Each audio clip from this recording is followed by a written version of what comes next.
నమస్తే, welcome to NS TV. ముందుగా వార్తల్లోని ముఖ్యాంశాలు. తెలంగాణ రాష్ట్ర కుర్మా సంఘంపై అసత్య ఆరోపణలు చేస్తే సహించేది లేదని సంఘం మీడియా కమిటీ హెచ్చరించింది. కొందరు అభివృద్ధిలో పాలు పంచుకొని వ్యక్తులు అసత్య ఆరోపణలు చేస్తూ సంఘ ప్రతిష్టను దిగజారుస్తున్నారని విమర్శించారు. త్వరలో లీగల్ సెల్ ఏర్పాటు చేసి చట్టపరమైన చర్యలు తీసుకుంటామని తెలిపారు. సంఘ ఎన్నికలు పూర్తిగా పారదర్శకంగా నిర్వహిస్తామని, సభ్యత్వం ఉన్నవారికెవరికైనా పోటీ చేయవచ్చునని చెప్పారు. సోషల్ మీడియాలో అసభ్యకర పోస్టులపై చట్టపరమైన చర్యలు తప్పవని చీరా శ్రీకాంత్, కొలుపుల నరసింహులు పేర్కొన్నారు.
ఈరోజు కుర్మ సంఘం మీడియా కమిటీ ఆధ్వర్యంలో ప్రెస్ మీట్ జరుగుతుంది. ఈ మీడియా కమిటీ సభ్యులందరూ కూడా ఈ కార్యక్రమంలో పాల్గొన్నారు. ఈ ప్రెస్ మీట్ పెట్టడానికి ముఖ్య కారణం, మొన్న సుందరయ్య విజ్ఞాన కేంద్రంలో ఒక రౌండ్ టేబుల్ సమావేశం జరిగింది. ఆ రౌండ్ టేబుల్ సమావేశం జరిగినప్పుడు ఒక వారం రోజుల నుంచి అన్ని గ్రూపులో రావడంతో అది చూసి రాష్ట్ర కుర్మ సంఘం అని పేరు పెట్టి రిజిస్ట్రేషన్ నంబర్ 15/1900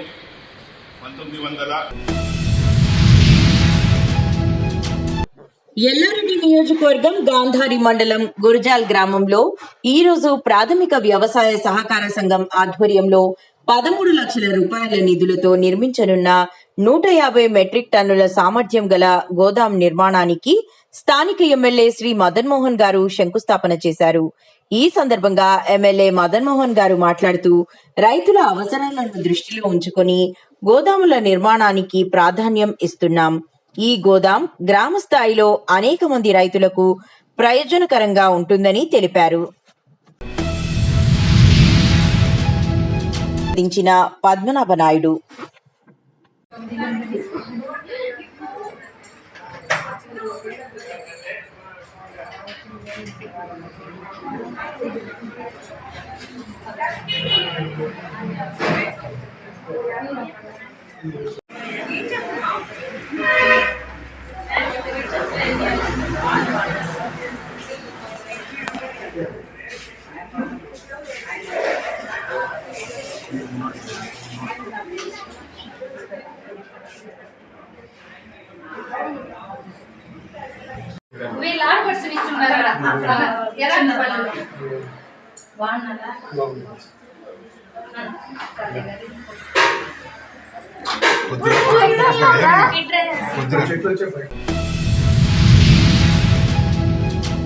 తెలంగాణ రాష్ట్రం కరీంనగర్ జిల్లా వీరవంక మండలం ఎల్బాక గ్రామంలో జై శ్రీరామ్, జై హనుమాన్ నినాదాలు చేస్తూ ట్రాక్టర్లో ఊరేగింపు హనుమాన్ దీక్షా స్వాముల ఆధ్వర్యంలో నిర్వహించడం జరిగింది.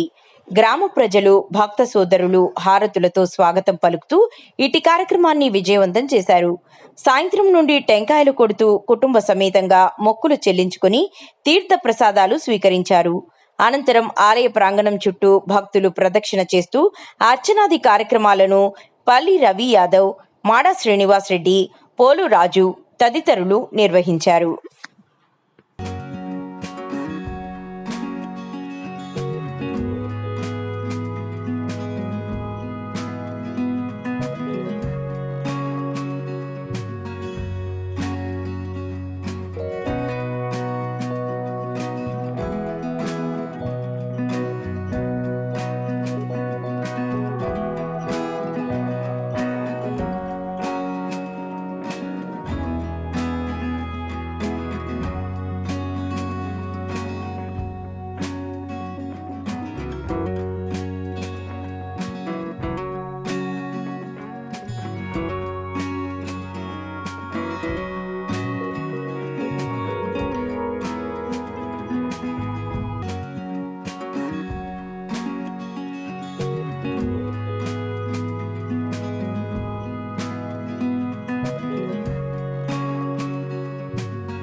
ఎల్లారెడ్డి నియోజకవర్గ ఎమ్మెల్యే శ్రీ మదన్ మోహన్ రావు గారి ఆదేశానుసారం ఈ రోజు లింగంపేట టౌన్లో లింగంపేట మండల కాంగ్రెస్ పార్టీ అధ్యక్షుడు బుర్రా నారాగౌడ్ గారి చేతుల మీదుగా సీఎంఆర్ఎఫ్ చెక్కులను లబ్ధిదారుల ఇంటింటికి వెళ్లి 6గురికి 1,74,500 రూపాయల విలువ గల చెక్కులను పంపించడం జరిగింది.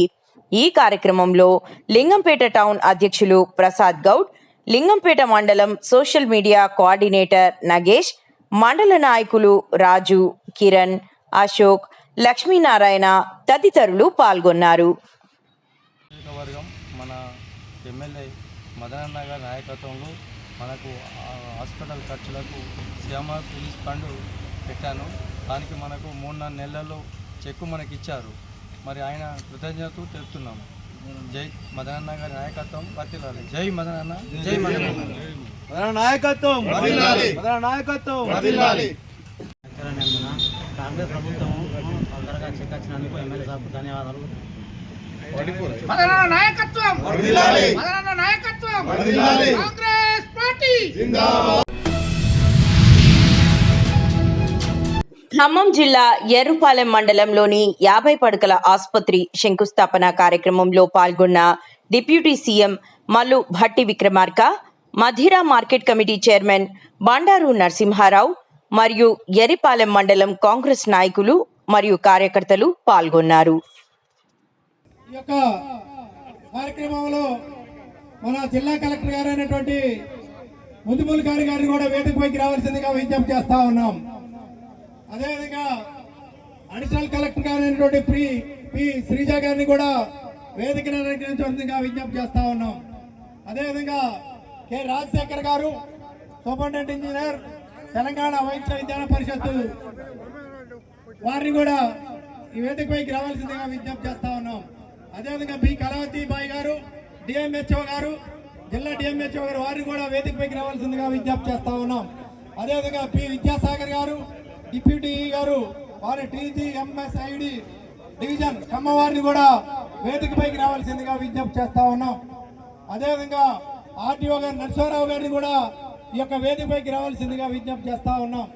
అదేవిధంగా ఎంఆర్ఓ గారు ఉషాశారద గారిని కూడా, శ్రీమతి ఉషాశారద గారిని కూడా వేదికపైకి రావాల్సిందిగా సవివరంగా ఆహ్వానిస్తా ఉన్నాం. అదేవిధంగా ఎంపీడీఓ గారు సురేందర్ గారిని కూడా వేదికపైకి రావాల్సిందిగా రావాలంటే దయచేసి పిలిచిన వారందరూ కూడా దయచేసి ఎవరికి వారు పిలిచినప్పుడు రావాల్సిందిగా విజ్ఞప్తి చేస్తా ఉన్నాం. సమయం తక్కువగా ఉంటుంది కాబట్టి మీరందరూ కూడా దీన్ని సహకరించవలసిందిగా విజ్ఞప్తి చేస్తా ఉన్నాం. పైన పిలిచినటువంటి పేర్లు గలవారు అందరూ కూడా వేదిక నారించవలసిందిగా విజ్ఞప్తి చేస్తా ఉన్నాం. అదేవిధంగా మన మదన మార్కెట్ కమిటీ చైర్మన్ మిత్రుడు బండారు నరసింహారావు గారిని కూడా వేదిక నారించవలసిందిగా విజ్ఞప్తి చేస్తా ఉన్నాం. అదేవిధంగా మన నియోజకవర్గ ఆత్మ కమిటీ చైర్మన్ గారు అయినటువంటి కర్ణాటి రామకోటేశ్వరరావు గారిని కూడా వేదికపైకి రావాల్సిందిగా విజ్ఞప్తి చేస్తా ఉన్నాం. అదేవిధంగా మండల కాంగ్రెస్ అధ్యక్షులు వేమిరెడ్డి సుధాకర్ రెడ్డి గారిని కూడా వేదిక నారాయణగా కోరుతా ఉన్నాం. అదేవిధంగా మాజీ జెడ్పీటీసీ సభ్యులు పెద్దలు చావా రామకృష్ణ గారిని కూడా వేదిక నారాయణగా కోరుతా ఉన్నాం. అదేవిధంగా Bhadrachalam trust board X chairman DCB director గారు అవులు వెంకటేశ్వర రెడ్డి గారిని కూడా వేదిక నారాయణగా కోరుతా ఉన్నాం. టౌన్ కాంగ్రెస్ అధ్యక్షులు ఎరిపాలెం టౌన్ కాంగ్రెస్ అధ్యక్షులు షేక్ ఇస్మాయిల్ గారిని కూడా వేదిక నారాయణగా కోరుతా ఉన్నాం. అదేవిధంగా ఎరిపాలెం సొసైటీ అధ్యక్షులు ములుపూరు శ్రీనివాసరావు గారిని కూడా వేదిక నారాయణగా కోరుతా ఉన్నాం. అదేవిధంగా ఎర్రపాలెం సొసైటీ ఉపాధ్యక్షులు మిత్రులు కడియం శ్రీనివాసరావు గారిని కూడా వేదికపైకి రావాల్సిందిగా విజ్ఞప్తి చేస్తా ఉన్నాం. అదేవిధంగా ఆత్మ కమిటీ డైరెక్టర్ వెంకటనరసయ్య గారిని కూడా. జగిత్యాల జిల్లా మల్లాపూర్ మండలం రాఘవపేట గ్రామంలో రైతులు ఆందోళనకు దిగారు. ప్రభుత్వ ధాన్యం కొనుగోలు కేంద్రాలు ఇక్కడ నిష్క్రయించగా మారిపోయినట్లు రైతులు ఆరోపిస్తున్నారు. వడ్లు కల్లాలపై వేసిన స్థితిలో వర్షాలు పడడంతో ధాన్యం మొలకెత్తే పరిస్థితి ఏర్పడిందని బాధితులు వాపోతున్నారు. 1000 కష్టాలు పడి పండించిన వడ్లు ఇలా నష్టపోతుంటే మాకేమైనా తినిపిస్తారా అంటూ రైతులు ఆవేదన వ్యక్తం చేశారు. వడ్లు కొనుగోలు చేయని నేపథ్యంలో మద్దతు ధర కంటే తక్కువ ధరకు దళారులు చేతికి అమ్మకానికి రైతులు బలవుతున్నారు. దీంతో భారీగా నష్టపోతున్నామని, అధికారులు చొరవ తీసుకోవాల్సిన అవసరం ఉందని వారు డిమాండ్ చేస్తున్నారు. మంచి అడ్లన్నీ కుప్ప పోసిన ఎండనక బైక్ గనక ఇప్పుడు వారం రోజులే అవిడ దానిలో ఆడుతున్నాం. ఇట్లయితే ఎట్లా సార్ మరి?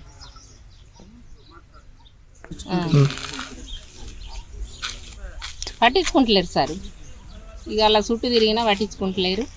మేము ఇక వీళ్ళు వేరైనా తీసుకొచ్చిండు అమ్మని వాళ్ళను, ఇక పైసలు పోయితే పోయినా వాళ్ళతో జోకిపించుకుంటున్నాం.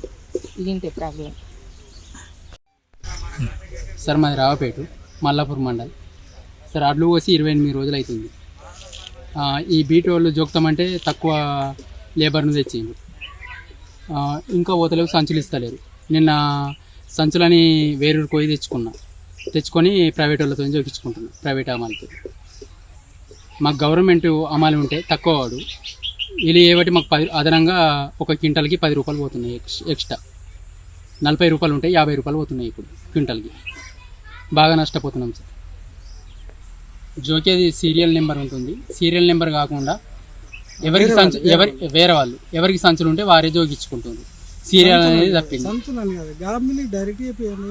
గామ్లింగ్ బాగా జరుగుతుంది సార్ ఇక్కడ. Sir good evening sir. రైతులు అడ్లు పోసిండ్రు, అన్యాయంగా వేరులకు జోకిస్తుండ్రు. రాజకీయ నాయకులకు అండు డబ్బులు అవి ఇచ్చిన వాళ్ళకు, దావతలు ఇచ్చిన వాళ్ళకు జోకిస్తుండ్రు. వేరే రాదు. నేను ఒక గవర్నమెంట్ ఎంప్లాయీస్, నేను డేర్గా చెప్తున్నా. నేను ఆ గవర్నమెంట్ జాబ్ SRSPలకే లిడ్స్ పెట్టి ఇంట్లో నేను దిగాలనుకుంటే దిగుతా, న్యాయంగా పోతా. కారం తింటా నా ఇంటికాడ, న్యాయంగా పోతా. అంత అన్యాయం జరుగుతుంది ఇక్కడ. ఇక అడ్లు సుగా ఇవి పోసి 18 రోజులు అవుతుంది. పరిచి ఉన్నది, పరిచిగా వాట్సాప్ పెడుతున్నా. ప్లస్ అన్యాయంగా జరుగుతున్నాయి ఇక్కడ. పబ్లిక్ బాగా నష్టపోతుండ్రు. రిమార్క్ బాగా జరుగుతుంది. దావతలు ఇచ్చిన వాళ్ళకు, కళ్ళ దాయిపించిన వాళ్ళకు ఎత్తుండ్రు ఇక్కడ. రాఘవపేట గ్రామము, మల్లాపూర్ మండలు, జైచాల్ డిస్టిక్.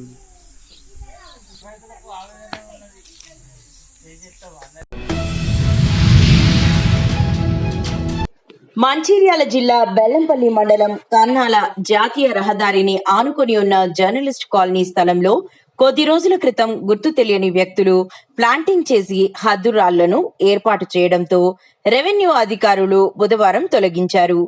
వివరాల్లోకి వెళ్తే గత కొన్ని రోజుల కిందట జర్నలిస్ట్ కాలనీలోని స్థలంలో కొంతమంది గుర్తు తెలియని వ్యక్తులు ఎలాంటి అనుమతులు లేకుండా సిమెంట్ పోల్స్ పాతి స్థలాన్ని కబ్జా చేసేందుకు ప్రయత్నించారు. బెల్లంపల్లి ప్రెస్ క్లబ్ సభ్యులు జర్నలిస్ట్ కాలనీకి వెళ్లి క్షేత్రస్థాయిలో పరిశీలించి సంబంధిత తహసీల్దార్, ఆర్డీఓ, జిల్లా కలెక్టర్లను విషయాన్ని వివరించి స్థలాన్ని రక్షించి అర్హులైన జర్నలిస్టులకు సంబంధిత స్థలాన్ని కేటాయించాలని కోరుతూ వినతి పత్రాలు అందజేయడం జరిగింది.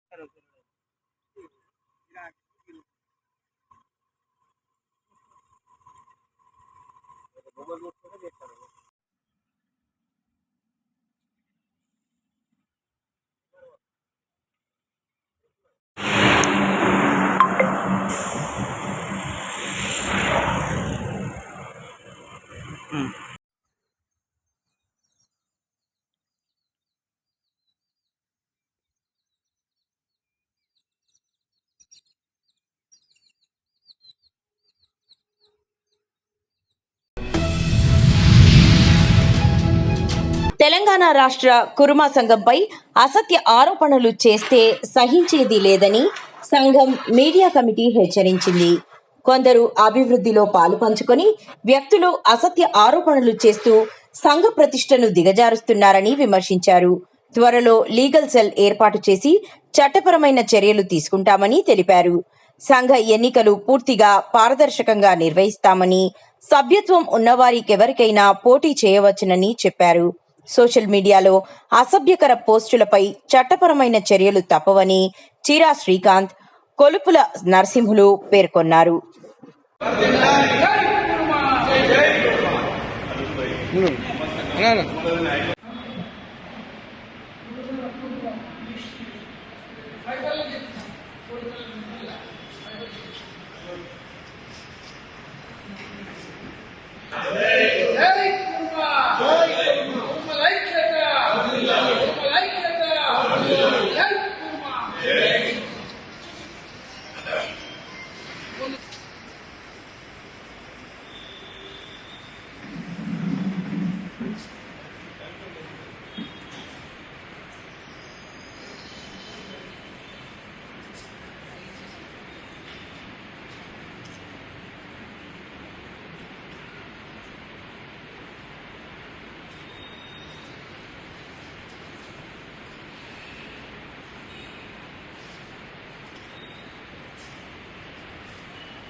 ఈరోజు కుటుంబ సంఘం మీడియా కమిటీ ఆధ్వర్యంలో ప్రెస్ మీట్ జరుగుతుంది. ఈ మీడియా కమిటీ సభ్యులందరూ కూడా ఈ కార్యక్రమంలో పాల్గొన్నారు. ఈ ప్రెస్ మీట్ పెట్టడానికి ముఖ్య కారణం, మొన్న సుందరయ్య విజ్ఞాన కేంద్రంలో ఒక రౌండ్ టేబుల్ సమావేశం జరిగింది. ఆ రౌండ్ టేబుల్ సమావేశం జరిగినప్పుడు ఒక వారం రోజుల నుంచి అన్ని గ్రూపులో రావడంతో అది చూసి రాష్ట్ర కుటుంబ సంఘం అని పేరు పెట్టి రిజిస్ట్రేషన్ నంబర్ 15/1951 అని రిజిస్ట్రేషన్ పెట్టారు. కాబట్టి అక్కడ ఒంటెత్తుకోకడ కుటుంబ సంఘం అని పెట్టారు. కాబట్టి అక్కడ సమాధానం చెప్పడానికి కుటుంబ సంఘం నాయకులందరూ కూడా పాల్గొనడం జరిగింది. దాని తర్వాత కొన్ని అనివార్య కారణాలు అక్కడ జరగడం జరిగింది. వాళ్ళు లేవనెత్తిన ప్రశ్నలకి అందరూ కూడా కుల సంఘం నుంచి వచ్చిన ప్రతి ఒక్కరు కూడా దానికి సమాధానం చెప్పడం జరిగింది. ఇవాళ మెంబర్షిప్ డ్రైవ్ గురించి అడిగారు. మెంబర్షిప్ డ్రైవ్ ఏదైనా కానీ జిల్లాలలో ఎన్నికలు జరిగాయి గత 5 సంవత్సరాల కింద. ఆ రోజు జిల్లా అధ్యక్షులకి, జనరల్ సెక్రటరీకి ఇవ్వడం జరిగింది. మీరు మెంబర్షిప్ కాండి, మీరు ఎలక్షన్లో ప్యానెల్ గా ఏర్పాటు చేయాలనుకుంటే చెయ్యండి అని చెప్పడం జరిగింది.